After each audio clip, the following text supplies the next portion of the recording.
So this year, I was delighted to discover that the Great Divide Trail would be reopened for 2025, and I began to make plans in December for a GDT Part 2 to complete my northbound trek on the Great Divide Trail and get to the completion point at Kakwa Lake in British Columbia.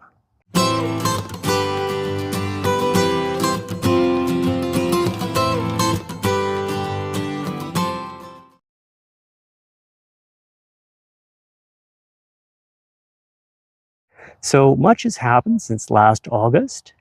I spent a nice Alberta winter with my sister and her husband, and I decided that Red Deer was a little bit too small for my tastes. And so I took a look around and fell in love with Edmonton. It has a nice combination of amenities and looks like a great place to live. Now, my question is, how do you train for the Great Divide Trail when you don't have a mountain in your backyard anymore? So what I've been doing is I spent a lot of time at the gym near my sister's place working on stair climber machines. And I've done a couple of good training trips in advance. One of them was a 24-hour trip, which I do annually. And this year on the calm and fairly placid trails around Edmonton, I managed to beat my world record of 72 kilometers. I managed to get in 80 kilometers.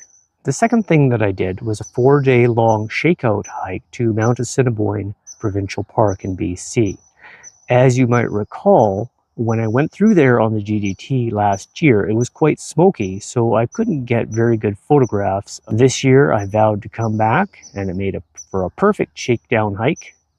A few days in the mountains to get my legs back and make sure that my equipment and my body were both willing to commit to the Great Divide Trail for 2025. On June 19th, I left Red Deer. The skies were bright and promising, and it looked like it was going to be a great photographic expedition.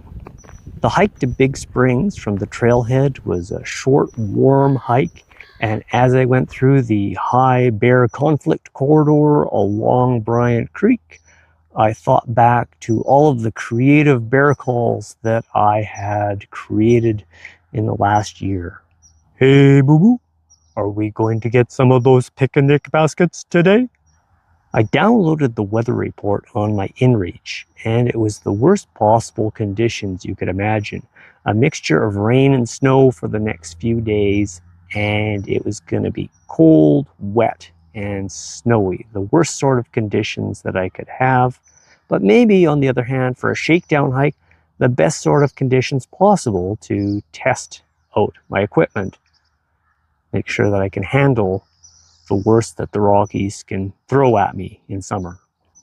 On the morning of June 20th, I checked the weather report on my InReach, and the report was apocalyptic.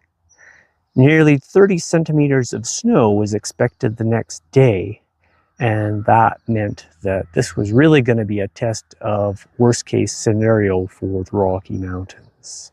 Despite my misgivings, I decided to forge on to Lake Magog, go over Assiniboine Pass, and really give the whole system a great test. Just outside of McBride's camp, I came across a rabbit on the trail who was molting. He was half in his winter and half in his summer coat. And he sat there and posed for me as I photographed him to give me a few fairly iconic photos. So as I came over Assiniboine Pass, I got my first view of Mount Assiniboine, and unfortunately by that time the mountain was half clouded over and the top was no longer visible, so I didn't get very good photos. I got to Lake Magog campsite in good time and found myself a nice sheltered campsite, and I was able to set up my tent in bomb-proof configuration to get ready as the first drops of rain began to fall. I was surprised by the number of people at Lake Magog campsite, and after talking with a few of them, I realized that many of them had flown in by helicopter. There is a helipad at the Mount Shark trailhead, and they use that to transfer people to and from the Mount Assiniboine Lodge, and then people hike out to the Lake Magog campsite. It's unfortunate that the beauty of the area needs to have its quiet shattered by a helicopter flying over every hour on a regular basis, but well, a lot of people seem to demand that sort of level of service. Throughout the day, snow fell on a fairly steady basis. Not a great deal at one time, but it accumulated over time. I was able to borrow the broom from the cooking shelter and use it to sweep off my tent every 2 to 3 hours to make sure that the tent didn't collapse. And I was able to use the shovel to scoop out the snow around my tent and keep the area clear. By doing this, I found that my 3-season tent worked just fine in the snow. As long as you don't allow too much weight to accumulate on top of it, it worked just great. Good thing I don't have to go anywhere today. Oh my God. Because of the snow, I wanted to get an early start on the morning of June 21st, so I set my alarm for 4:30 a.m. The morning was glorious, and I managed to get this great time lapse of the clouds hitting the peak of Mount Assiniboine in full sunshine as it was covered in a mantle of fresh snow. And I hiked out to Mount Assiniboine Lodge, and took me a great deal of time because I was stopping every few minutes to take yet another picture or video. It was kind of a nice morning. And then the hike through O'Brien Meadows was really special. It was very quiet. I was the only person on the trail, and it was absolutely still. I was listening to some music, and between that and just the unearthly beauty and total isolation, it was an amazing time and really made my day. From the meadows to the pass is only a slight rise, and then it's a long downhill slope to Bryant Creek. The snow on the mountains was astoundingly beautiful. It highlighted all of the geology of the area and really made the mountains shine. My intended camp at McBride's Camp was snowed in, so I decided not to camp there and continue on down the trail to find a campsite at lower elevation that was maybe in better shape. So I ended up back at Big Springs for the afternoon. My intention had been to have lunch at Big Springs and then head back to the car a day early. But by the time I had stopped and had lunch, I realized how truly tired I was after all of this and decided to spend the night at Big Springs. The tent site that I had been in 2 days previous had the least snow on it. As I was eating dinner at Big Springs, I heard 4 avalanches. So quick quiz here. What is shorter than the rumble of a jet and longer than the rumble of thunder? Well, the answer is the rumble of an avalanche.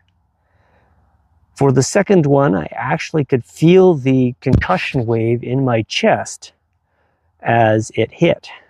So the smooth bedding plains on the mountains to the north of Big Springs make an ideal terrain for generating avalanches. As the sun shines on these slopes, it warms them up, causes the snow to release, and then it comes sliding down almost a perfectly designed slide, creating these avalanches. So since then, this has become a bit of a mental game whenever I hear a rumble. Is it a jet? No threat. Is it thunder? Possible looming threat? Or is it an avalanche? Possible immediate threat if I happen to be in the avalanche path. It was cold and breezy, but I'd found once again that by setting up my tent really close to the ground and wearing my puffy inside my sleeping bag, I was able to stay warm even though it went down to 2 degrees Celsius that night. So another good test of wintry conditions at Big Springs. So the next morning, the way back to the car and the drive out continued to be spectacular. The Rocky Mountain geology was highlighted by the snow, and I had amazing views all the way out of Kananaskis back towards Canmore. As the Shakeout hike went, this left nothing to be desired. I had the worst possible conditions that I could expect in a Rocky Mountain summer, and I was warm and comfortable in my sleeping bag and tent. Everything seemed to work fine, and I was able to handle the conditions quite nicely.